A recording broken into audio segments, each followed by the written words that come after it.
What it is, what is up? Welcome back to my channel. It's a wrap, aka Yudi here, and today we're talking the books that I read in 2023 that I never finished. I'm not gonna call them DNFs just yet because some of them I may come back to in the new year, but some of them I'm just gonna leave them alone. So let's not waste any time and let's get into it.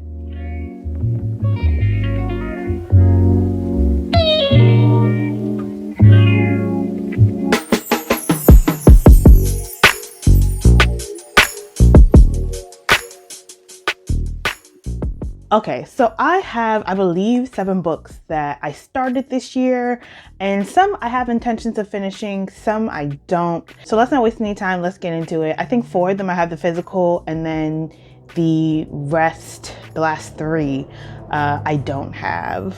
I checked them out at the library, or they were an ebook. So yeah, we'll save those for the last half of this video, but let's start with my stack. Let me grab it. So I have all these books here bookmarked. Maybe I'll get back to them, maybe I won't, but these are all the books that I own, that I started and I never finished, that I grabbed from the shelf behind me. So let's start off with the first one. The first one I have, which is a very popular one, is Black Cake. I think this is like one of the first books I started off in the top of the year. Oh my gosh, it won't focus because maybe I'll put it on my face. Yes, so Black Cake is one of the books that I started at the top of this year, and it is about the siblings. Yes, it's Byron and Benny, and their mother has just passed away, and she left a recording revealing all her secrets that she never revealed to her children. So now the daughter, Benny, hasn't spoken to her brother and mother for like 8 years. She missed her father's funeral. Anyway, they're listening to this recording and the mother is like revealing all these secrets, and it's called Black Cake because the mother used to make a black cake for the holidays. And at the end of the recording, she has this black cake that she wants them to share. I'm hoping I'm not giving away too much of this book, but this is also a Hulu series. So I do actually plan on finishing this. I started this in like January. I started this at the top of the year and I got I think, how many pages is this book? 382, and I think it was like almost 200 pages in. Yep, I was like almost 200 pages in to this book. So I'm probably, because where I stopped in the book is actually where I stopped in the series. And when I stopped, I was all like, I'm not going to reveal where I stopped in the series because it was actually quite like a big reveal. So it's like 3 parts I think this book is written, and I had just started part 2. So I'm probably going to finish this maybe during the winter break. We'll see. I have so many books I want to read during the time that I have off until the new year. The next book I have is The Sweetest Remedy by Jane Igharo. And this one, how deep did I get into this one? This one, I got to chapter 25, which is like 167 pages in, and this book is like just under 300. It's 291 pages. And this one, it was kind of boring. This one follows a girl named Hannah, and I think she lives in the US. I think she lives in California. I can't remember. Anyway, I believe she lives in the US. So she didn't live in the US. She lived in like Canada. She lives with her mother. She never knew her father. But then one day she finds out that the father that she never met, he lives in Nigeria and he's died. So she has to go to his funeral and meet all her half siblings that she's never met. And in this is a love story, and yeah, it was boring. I might finish it. I think because I own it, I feel compelled to sit down and push through and finish it. Plus I'm like already halfway through. I should have known because one of the like back comments were from Shondaland, and that's not my stilo, but whatever. I also own Ties That Tether, and I have not started that book because I was just so uninterested in The Sweetest Remedy. Okay, the next book that I started and never finished, and I don't think I've ever brought this up on the channel because I usually talk about Black authors and storylines that follow, Black people within the diaspora. And this is The Stand-In by Lily Chu. And I think I just bought this because I thought the cover was cute. I barely got into this book. This book follows, it's a character named Grace. Her mom is ill and she's trying to get her into a home, but she can't afford it. So she ends up getting picked up by this Chinese actress who looks exactly like her, and she asks if she can fake date her significant other so the very famous Chinese actress can go and, like, I guess live her life, and in return, like, she'll get the money she needs to put her mother in this facility that she needs to go to. Yeah,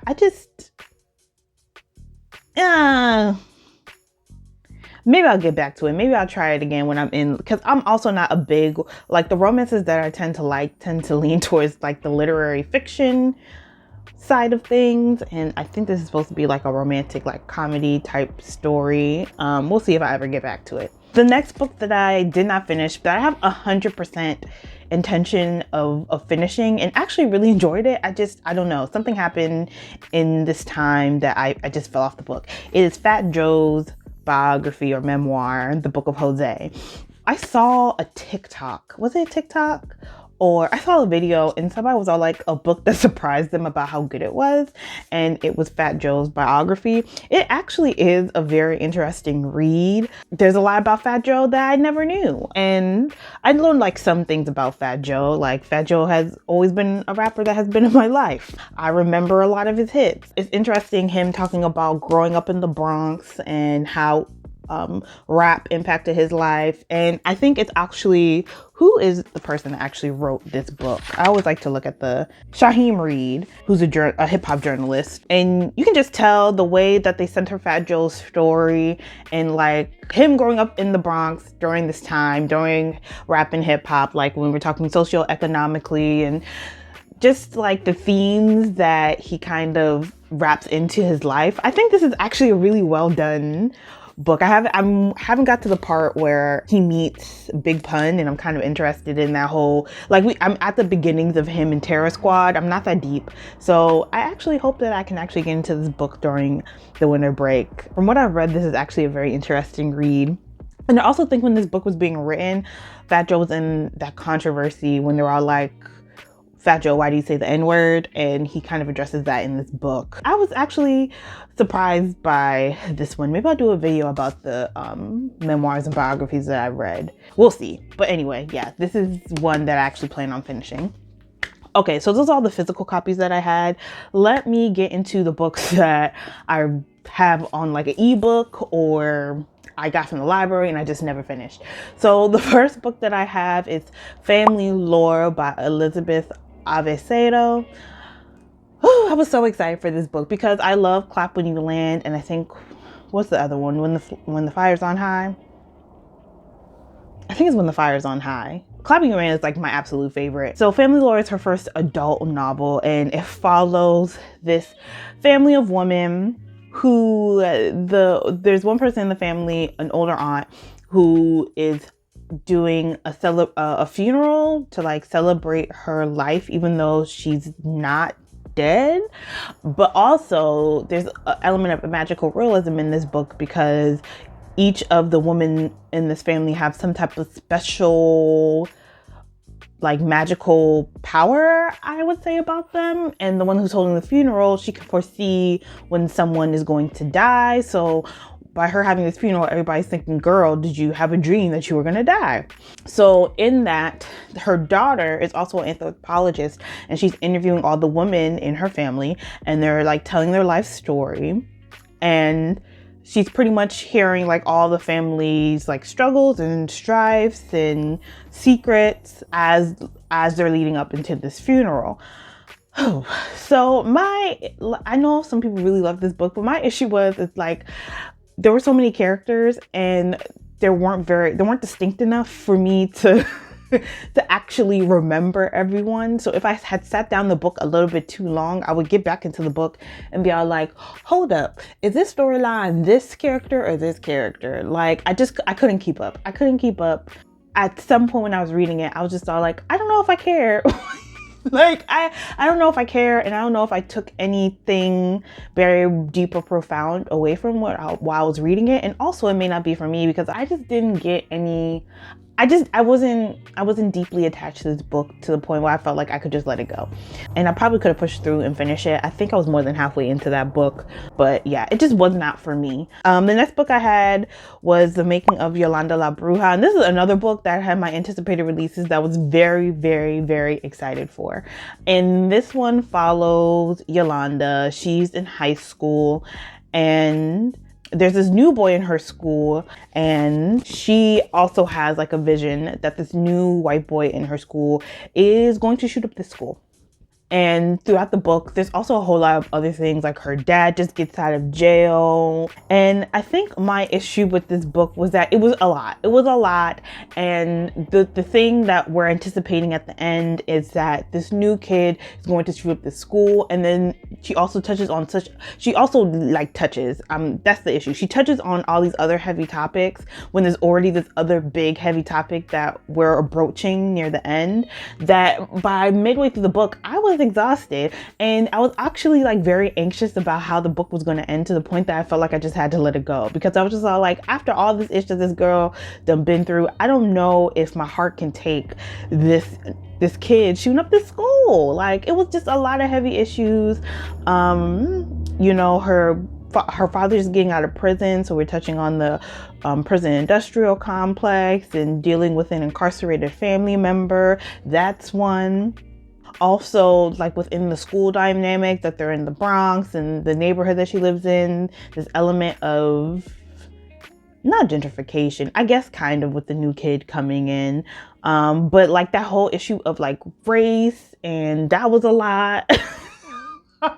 like she was very much like kind of like a social activist, and they had this group at school where they would read novels and discuss them, and a whole bunch of topics and things would come up in that, and that just felt kind of heavy.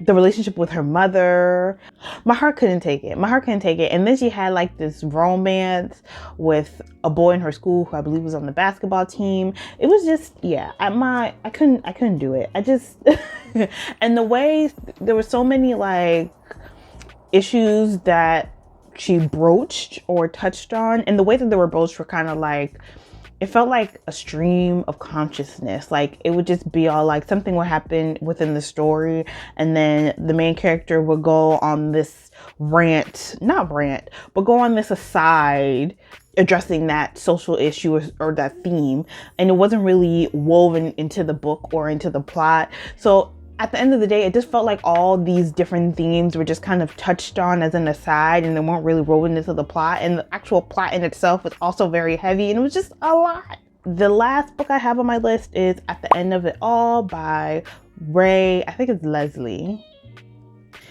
Of course, you know, I have the picture up here. And At the End of It All follows this basketball player named Ace, who gets into some trouble at his last institution, and then he ends up coming to this new institution that I believe his father is a coach of, and his like good friend we used to play for this team, but he passed away, and the daughter goes to the school as well, and they end up together. And the whole time we're trying to figure out what is the thing that Ace leave the school and has him spiraling. Honestly, Rae Lyse is one of the authors in like the Black indie romance genre that I really enjoy. I've read all of the books in the Sun series, and this is not part of the Sun series anyway, but when I read it, I don't know, it just felt I wasn't as invested in the relationship as I had been with like the Sun series characters. I think my two particular favorites was the first, and I think the last one, 30 is the last one. Yeah, 30, I think those two were my favorites. The second book in the series, in the Sun series, was cool too. I think I haven't read Bunny, so maybe I'll try to read Bunny. I got pretty deep in. I could probably go back and finish it. I was like 70% into the book when I realized that I just wasn't invested, and I just kind of stopped reading it. But the audiobook came out for it, and the voice actors in the audiobook are voice actors that I genuinely like, tend to like. In books that I'm not really enthusiastic about while I'm reading it, they tend to turn around for me through audio because they're such good voice actors. So I'm probably going to get the audiobook and listen to that. But yeah, but for the actual book, I had to let that go. I had to let it go, baby. But that was it for all the books that I DNF'd this year. All the books weren't bad. There were just certain things that maybe I wasn't in the headspace to actually read about. But some of these books, most of these books actually, I'm probably going to go back to and end up finishing in the new year or sometime during this break. So don't be surprised if you see it in my December wrap up, or you see it in my January wrap up, or sometime in one of my wrap ups for the year of 2024. But tell me if you've read these books, if I'm tripping, if you love these books and I need to get on them ASAP. Also, let me know what books you didn't finish this year. Some of the maybe books that I actually loved this year. But until the next time, guys, deuces.